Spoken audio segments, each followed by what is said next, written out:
तो दोस्तों निम्नलिखित शर्तों के साथ वेतन का निश्चित घटक, मतलब वेतन पाने के लिए आपको क्या क्या करना पड़ेगा, तो 5,000 प्रति माह पहले 6 महीने के लिए संचालन। तो इसमें क्या क्या आपको करना है, PMJDY 2 और PMJJBY 2, PMSBY 5, APY 1 बराबर कुल किसी भी योजना का 125 वित्तीय लेन देन का कवर करने के लिए 10 या 15 नामांकन और 10 से 15 अकाउंट होना चाहिए। ठीक है, उसके बाद यही दूसरा भी एक दे दिया, PMJDY 3 और PMSBY 4 और PMAPY 10, PMSBY 10 और APY 1, कुल बराबर 18 या 25 नामांकन, मतलब कुल 18 होने चाहिए और 25 नामांकन योजना और 25 लेन देन कवर, 250 लेन देन आपका हो रहा है, तब इस हालत में भी आपको 5,000 मिल जाएंगे। और यहाँ पे दिया है 2500, 6 महीने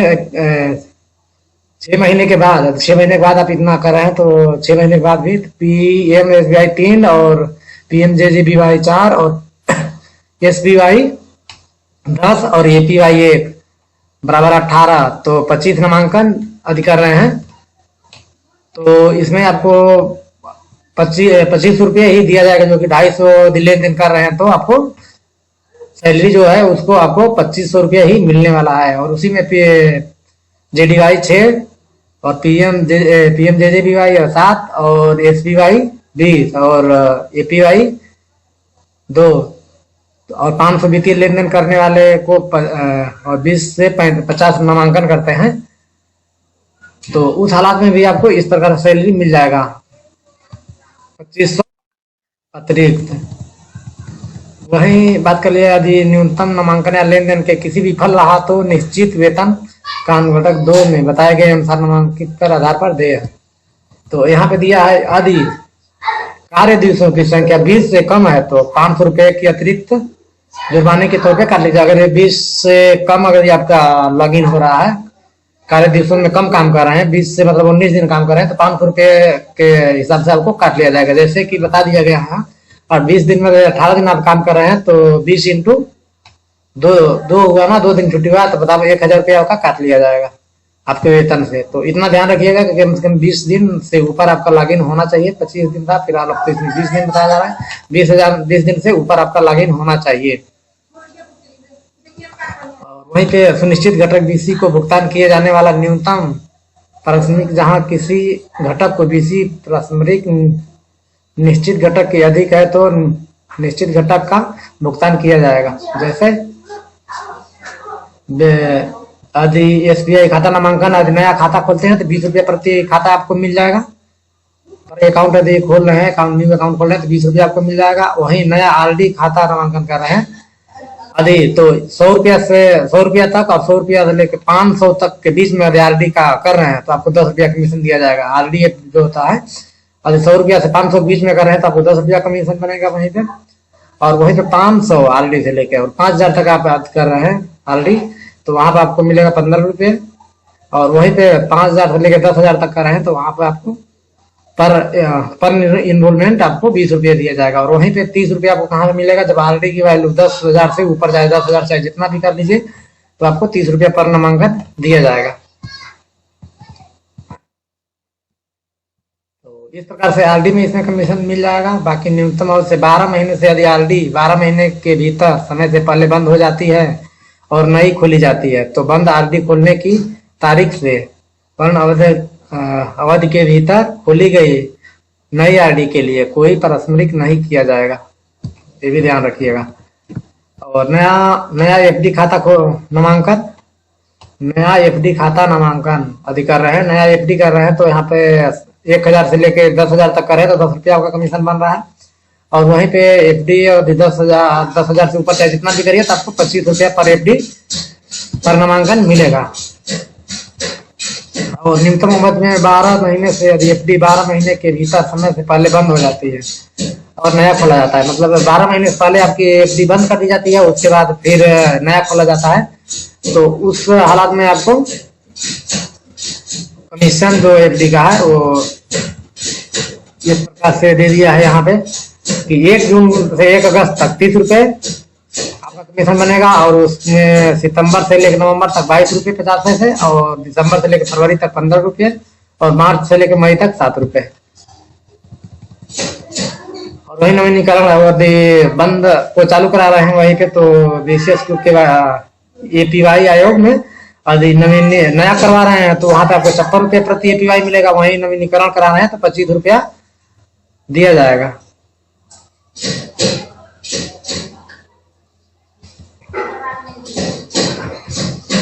और वहीं पे दे दिया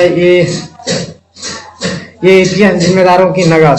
यदि आप नगद जमा निकासी करते हैं तो उसमें आपको किस प्रकार से कमीशन मिल जाता है, तो वही बात करें जाए रुपए 12.5 लाख तक यदि 1 रुपये से लेकर 12.5 लाख रुपए तक आप जमा निकासी करते हैं तो आपको वहां पे 0.40% मिल जाता है। और वहीं पहाड़ी और दूर दराज इलाकों में यदि बात कर लिया 0.40% कमीशन मिल जाता है। और वहीं पे बात कर लिया जाए कि 12 लाख से 50 लाख तक का तो 0.20%, और ग्रामीण क्षेत्रों में वहां पे मिल जाता है आपको 0.30%। और 50 लाख से ऊपर यदि आपका करते हैं तो 0.10% और 0.20% इसमें मिल जाता है। तो इसी में है जो कि ये कमीशन इसी में काफी कम कर देता है। यही कमीशन यदि पूरा 50 लाख तक रहता 40% तो काफी हम लोग को अच्छी इनकम बन जाती, लेकिन यहीं पे सीधा 12.5 लाख के ऊपर जब जाते हैं हम लोग तो सीधे यहाँ पे आधा कर दिया जाता है, जबकि कमीशन में ही हम लोग का यहाँ कटौती कर ली जाती है, जबकि जमा निकासी में कटौती यहाँ पे हो जाती है, क्योंकि यहाँ पे सीधे आधा कर देता है। 12.5 लाख के ऊपर जब जाते हैं हम लोग तो 0.20% ही देता है कमीशन, इसीलिए हम लोग का कम सैलरी बन पाता है। और यहाँ पे भी जाते हैं यहाँ 50 लाख से भी ऊपर जाते हैं तो आपका सीधे और आधा कर देता है, तो कहाँ से बनेगा सैलरी, इसीलिए तो हम लोग का कम हो जाता है। और वहीं पे आ जाए यहाँ, अब देख लिया जाए आर्थिक कमीशन के स्लैब में लागू किया जाएगा उदाहरण की प्रतिष्ठ के अनुसार। तो यहाँ पे दे दिया है कि यदि आप निकासी लेन देन कर रहे हैं तो यहाँ नगद निकासी तो रुपए 12.5 लाख से लेकर 0.40% और वहीं पे 0.50%, और 12.5 लाख से लेकर 50 लाख तक 20% और यहाँ पे 30%, और 50 लाख से ऊपर 10% और 0.20%। तो यहाँ पे जमा चाहे निकासी करिए सेम दोनों कमीशन वही है, कुछ खास उसमें अंतर नहीं है। लेकिन बाद में यहाँ बात कर लिया जाए एपीएस ऑप्स का तो अधिकतम तक लेन देन का राशि पे 0.50%, अधिकतम आपको 10 रुपया ही मिलने वाला है प्रति लेन देन। और ईपीएस ऑप्स में अधिकतम लेन देन की राशि पर 0.40% और 10 प्रति लेन देन, अधिकतम 10 रुपये। तो और यहीं पे बात कर लिया जाए कि प्रति ओटीपी बीसीएस के तमिलनाडु राज्य में तो मान्य नहीं है। तो यहाँ पे जाए मिनी स्टेटमेंट, तो मिनी स्टेटमेंट में यदि आप चेक करते हैं तो इसमें कोई सैलरी आपका कोई कमीशन नहीं बनता है मिनी स्टेटमेंट देखने पे। और एसएमएस ईमेल सदस्यता लेने पे आपको 2 रुपये का कमीशन बन जाता है यहाँ पे। और पासबुक प्रिंटिंग यदि कर रहे हैं, किसी कस्टमर का पासबुक प्रिंट कर रहे हैं तो वहाँ पे आपको 5 रुपये प्रति पासबुक कमीशन मिल जाता है। 5 रुपया प्रति प्रिंट, आपको दिन में एक ही पासबुक प्रिंट करना है, दोबारा करते हैं तो आपको 5 ही रुपये तब भी दिया जाएगा, दिन में एक बार ही कर पाते हैं पासबुक प्रिंट। और एसबी आरडी खातों में जमा की राशि पर बनाए रखने का प्रोत्साहन क्या दिया जाएगा। यदि आप आरडी एफडी में यदि आपका उसमें अधिक पैसा जमा रहा है काफी दिन तक, उसमें फिक्स रहा है 25 लाख रुपए तक, तो 0.40% की यहाँ भी दिया देगा कमीशन आपको अतिरिक्त। तो ज्यादा से ज्यादा आरडी एफडी करें। सभी में कुल औसत शेष ऑपरेटिव के दौरान सभी खाते में पिछले 5 साल से, उदाहरण के लिए हमें फरवरी में खोले गए खाते। और यहाँ बता दिया गया नई चेकबुक के लिए अनुरोध। अगर नया चेकबुक एक देखिए सब नया सर्विसें आने वाली है जो कि हम लोग यहाँ बता दिया गया। नई चेकबुक के लिए अनुरोध करते हैं, नया चेकबुक इशू करते हैं तो वहाँ पे आपको 5 रुपये कमीशन बन जाता है। एक चेकबुक का इशू करते हैं तो संग्रह की जांच करने के लिए तो 5 रुपये आपका चेक बन जाता है। और चेक बुक का भुगतान रोकने के लिए, मतलब चेक बुक को निरस्त करने के लिए, तो यहाँ पे 5 रुपये का ही यहाँ पे भी आपको बन जाता है। साथ ही पूछताछ की जांच करने के लिए, ये जांच बैलेंस इंक्वायरी करते हैं तो वहां पे आपका कोई कमीशन नहीं बनता है। वहीं डेबिट कार्ड, रुपए कार्ड यदि आप बनाते हैं, एटीएम कार्ड यदि ये जारी करते हैं, तो वहाँ 5 रुपये पर प्रति कार्ड मिल जाएगा। और डेबिट कार्ड हास्ट मतलब ब्लॉक करते हैं तो वहां पे भी आपको 3 रुपये मिल जाता है।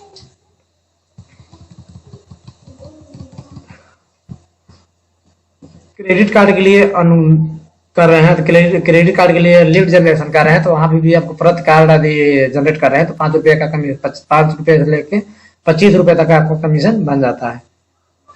एनईएफटी, यदि एनईएफटी आप करते हैं, एनईएफटी आरटीजीएस करते हैं, तो आपके राज्य पे जितना अपराध कर रहे हैं उसका परसेंटेज आपको 0.40% से न्यूनतम 1 रुपया और मैक्सिमम अधिक से अधिक आपको 10 रुपये ही दिया जाएगा। और ये आधार सीडिंग कर रहे हैं, किसी कस्टमर के अकाउंट में आधार सीडिंग कर रहे हैं, तो यहाँ पे भी आपको 5 रुपये प्रति सीडिंग पे दिया जाएगा। तो ये भी सब न्यू सर्विसें आई हैं, जो कि ये सब न्यू सर्विसें हैं। और वहीं पे मोबाइल सीडिंग करेंगे आप तो 5 रुपये आपको मिल जाएगा। मोबाइल सीडिंग यदि कस्टमर के अकाउंट में करेंगे तो 5 रुपये मिल जाएगा। और माध्यम से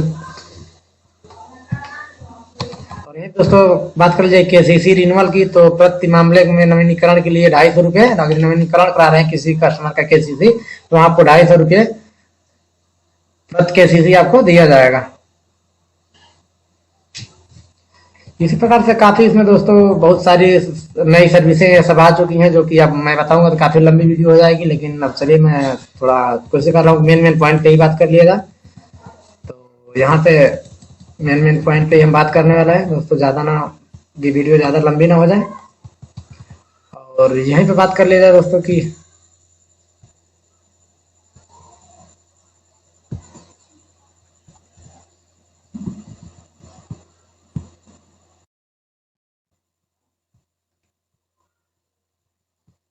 अब यहाँ नामांकन की संख्या देख लीजिए दोस्तों। यहाँ पे 5,000 आप पाते हैं प्रोत्साहन, तो उसके लिए क्या क्या करना पड़ेगा। PMJDY 3 और PMJJBY 4 और PMSBY 10 बराबर कुल 18 तो योग लेन देन और 5,000 निश्चित वेतन रुपए में 5,000 आपको मिल रहा है। पैरामीटर न्यूनतम नामांकन प्रति किया जाएगा तो 5,000 आपको मिलेगा। इतना कर रहे हैं तो मैं हर मंथ में तो 5,000 आपको मिल जाएगा। और यही पे PMSBY 5 और PMJJBY 9 और PMSBY 8 और APY 3 तो कुल 25 नामांकन कर रहे हैं, तो यहाँ पे भी आपको 5 रुपये मिल जाएगा। और 25 खाते भी खोले हो, साथ में 25 खाते खोले हो तो आपको ये 5,000 के लिए पात्र है। और वहीं पे ये दे दिया है PMJDY 4 और PMJJBY 0 और PMSBY 8 और APY 0 कुल 12 करें तो वहाँ पर आपको 2400 रुपये ही मिलने वाला है। यहाँ पे कटौती कर ली जाएगी यदि APY और JJBY नहीं करते हैं तो। अरे आप सब शून्य कर रहे हैं, तो 250 रुपये लेन देन में 500 न्यूनतम लेन देन पूर्ण मतलब काट लिया जाएगा इसमें भी। तो इस प्रकार से इसमें काफी कटौतियां हो जाएंगी दोस्तों। तो आप लोग ध्यान रहे कि बीमा हर महीने आपको करना ही करना है, क्योंकि बीमा पे काफी इसमें ध्यान दिया गया है। बीमा नहीं करेंगे तो आपको सैलरी नहीं मिलने वाली है। तो बीमा पे ध्यान दीजिएगा, बीमा ज्यादा से ज्यादा करिएगा, क्योंकि वेतन पाने के लिए करना ही पड़ेगा।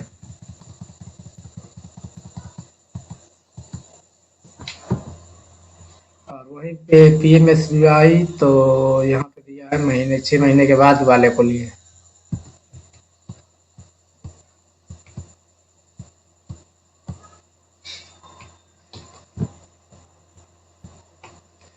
तो दोस्तों यदि आपके खाते में यदि कस्टमर मेंटेन बैलेंस करके रखता है तो उसमें आपको कितना कमीशन मिल जाता है। पहले 12.5 लाख से लेके 12,50,000 तक का आपका तो 0.40% मिल जाता है। और वहीं 50 लाख से ऊपर कस्टमर मेंटेन बैलेंस करके रख रहा है तो वहाँ पे आपको 40% मिल जाता है। और वहीं पे 40 लाख से ऊपर करके रख रहा है 12 लाख से 50 लाख के अगली यानी 27 लाख रुपए के 50 लाख रुपए से न्यूनतम कर। हेलो जय भीम।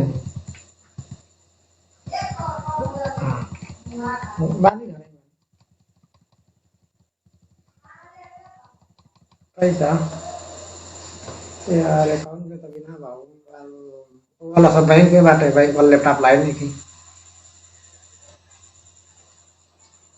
1000 यार रुका देखी। अच्छा रुका लाओ मेरा ट्रांसफर इसी वाला कॉल लेता नहीं होगा ऐसे यार मैडम वाला साला वाला ठीक है।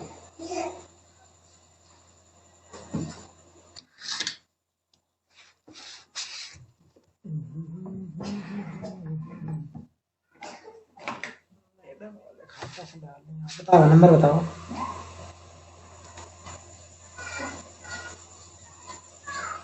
बोला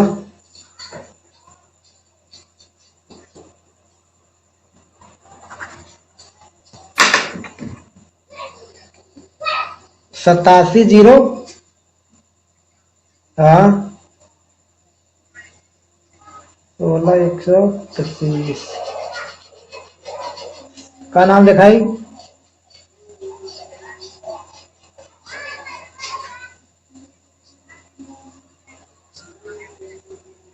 ठीक है 87 0 81 16 125 ठीक है।